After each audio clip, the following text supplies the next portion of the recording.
Okay, this is Echo Part 3, Chapter 6. Why couldn't I go with Mama to the school? Ivy asked Papa the next morning as they walked through the orange grove. Ivy Maria, we have been over this, said Papa. But why must I go with you to the owner's house? You said the daughters are not even there for me to meet. Isn't it more important I meet my new teacher? Mama's only leaving your papers at the office and confirming you may start on Monday. The students and teachers are in class, and after, Mama has errands, and we do not know how long that will take. I wanted you with me so I could explain some things. Ivy took the harmonica from Fernando's jacket and began to play, My Country 'Tis of Thee. Before she finished, she lowered it, and Papa said, Do you think my new teacher will be as lovely as Miss Delgado? Miss Delgado was like a queen who lived in a castle. We were her subjects, and every day she opened a treasure box and gave us jewels. Papa frowned at her. Ivy, enough with your pretending. You're getting too old for it. And you interrupted me. Did you not hear me say I needed to explain some things to you? Now put away your toy. Ivy felt the sting of his words as she slipped the harmonica back into a pocket. Sorry, Papa. What did you want to explain? Papa kept walking until they emerged from the trees, and then he swept his arms towards a dilapidated house. The lawn had turned brown from lack of water. The plants in the flower bed had shriveled, and the ground was thick with weeds. Lumber had been nailed across the front door and all the windows. The wood porch and railing that wrapped around the front and one side of the house were cracked with dust and dirt. Papa, what happened? Do you remember last spring when all of the Japanese children left your school from in Fresno? Ivy nodded. Miss Delgado said they had to live in a special camp because we're at war with Japan. One day her classroom was full and every desk taken. The next day the class was half its size. That is what happened to the owner and his family, said Papa. The Yamamotos are Japanese. The government calls them enemies of the United States. There are hundreds of farms such as this in California where the owners have been confined in a camp. If the bills are not paid each month, the owner will lose everything. That is why I'm here. You're here to save their farm? Asked Ivy. Papa nodded. I will run it for Mr. Yamamoto while he's away. I will take care of the bills, pay myself a salary, and save the profits for him. In return, when the war is over, he will keep me on as supervisor and deed me the house and the small piece of land it sits on. To own. Papa said the words as if he were praying. Own? That meant staying and not leaving, even after a year. And there were things to stay for a school with an orchestra, her own room, Fernando coming home to a house, maybe even friends. In a few weeks, Mr. Yamamoto's son, Kenneth, will be allowed to bring me the legal papers, said Papa. If he likes me and how I'm caring for the property, we will sign an agreement that guarantees hope for both of our families. So you see, our future is tied to their future. If the son can come home from the Japanese camp, why can't they all come? Papa shook his head. Kenneth is not in the camp. He's an officer in the United States Marines, a translator. He will have only a short leave to take care of his father's business. His parents and sisters are enemies, but he is not? Papa shook his head. I do not see how any of them could be enemies. The farm has been in the family for 40 years. Mr. Yamamoto fought for the United States in World War I. Then why were they sent away? Those are good questions, Ivy. But for some questions, there are no good answers. He walked toward the backyard.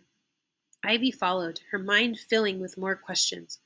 What if the other Japanese farmers can't find someone like you to run their farms? The bank will sell them for much less than they are worth. And there are many people who want to buy up the land. Mr. Ward, the neighbor, is one of the eager ones. He has bought 3 farms in the area already. He made an offer to Mr. Yamamoto but was refused. Was that what Mr. Ward was hiding? That he wanted the Yamamoto farm but couldn't have it? Was he angry at Papa for coming to save it? They wandered to the side of the house where there had once been a large vegetable garden. Wire trellises held up withered tomato vines with rotted fruit. Behind the garden sat a wooden shed with a window. From inside jacket pocket, Papa pulled the envelope Guillermo had sent. Tilting it tilting it so a large ring with a dozen keys slid into his hand, along with two smaller rings, each with a single key, duplicates for the shed and house. He tried different keys in the padlock on the shed until the right one unlocked it. When he pulled it open, one of the hinges fell off. I'll fix it tomorrow, said Papa. Ivy looked inside as Papa took inventory of the shovels, rakes, and hoes. Large, wide brimmed straw hats hung from nails. A wood box held packets of seeds. But it was the child sized wheelbarrow that tugged at Ivy's heart. It was filled with little trolls and sun hats and tiny clay pots, each one nesting inside another. She imagined the two girls following their father, planting seedlings in the garden, plants they might never see grow. When Papa finished surveying the tools, he shut the shed as best he could and they headed toward the house. Ivy gasped when they reached the back door. Someone had painted the words Japs, yellow enemies. Papa, that's awful. Papa sucked in air through gritted teeth. I do not like these words. Papa, the son's feelings will be hurt if he sees this. He wouldn't be pleased. We should paint over it. I'm glad you feel that way. That's exactly what we should do. We need to look inside the house too, but it will take some time to go through their things. Maybe Mama can do it next week. Look for what? When a house is closed for a long time, it's always a good idea to check for water leaks or rodents' nests and to make sure that all of the windows are shut tight so squirrels or birds can't get in. Papa shook his head at what had been done to the door. Ivy reached up and touched the angry words. Papa, who would do such a thing? I think there are many. I read in the newspaper that someone set fire to the building that was the Japanese church, and someone broke all the windows of the Japanese laundry. It's a matter of record that those buildings are still owned by Japanese, the same as this farm. People know Mr. Yamamoto did not sell. Ivy worried.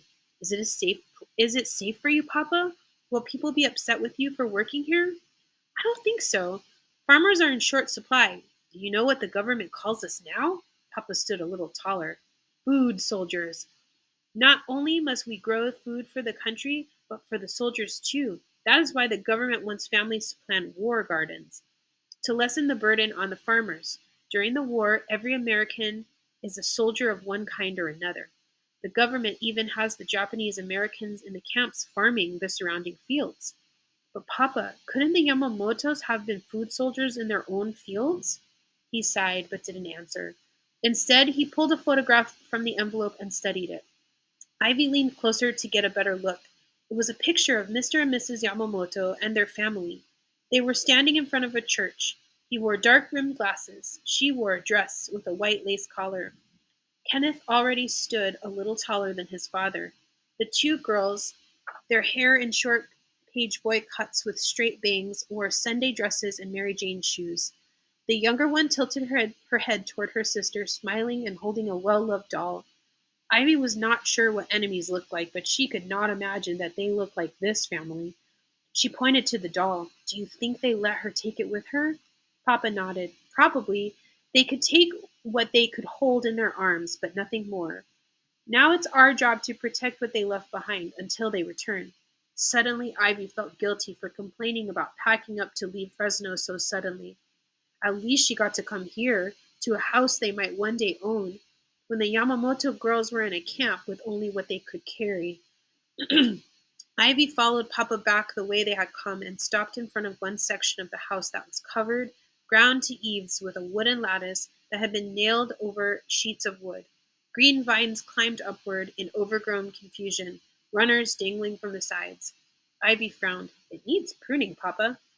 He studied the lattice work. I agree, but Mr. Yamamoto asked in his letter that I let it grow and fill in. He is particular, to be sure, but I can tell that he loves his farm. I will do as he asks. With the windows all boarded, the house looked embarrassed and sad, Papa, like a dog when it's been shamed. Yes, said Papa, the house is very sad. They walked down the drive toward a three-sided wood structure near the road. A rickety bench leaned against the back wall and a warped table sat in front. Is this a bus stop? Asked Ivy. Papa shook his head. It is Mrs. Yamamoto's stand. She sold oranges in the spring and vegetables in the summer. While Papa inspected it, Ivy took the harmonica from her pocket and played Skip to My Lou. She looked back at the house and in her mind saw a different place in a different time, a freshly painted home with lace curtains in the window, a tidy green lawn where a picnic was laid out on an old quilt, and the Yamamoto girls holding hands and dancing in a circle with the doll. Skip, skip, skip to my Lou, my darling. They danced until they grew dizzy and collapsed on the grass, giddy and giggling. Ivy lowered the harmonica, knowing the Yamamoto girls would have been her friends if they hadn't been sent away.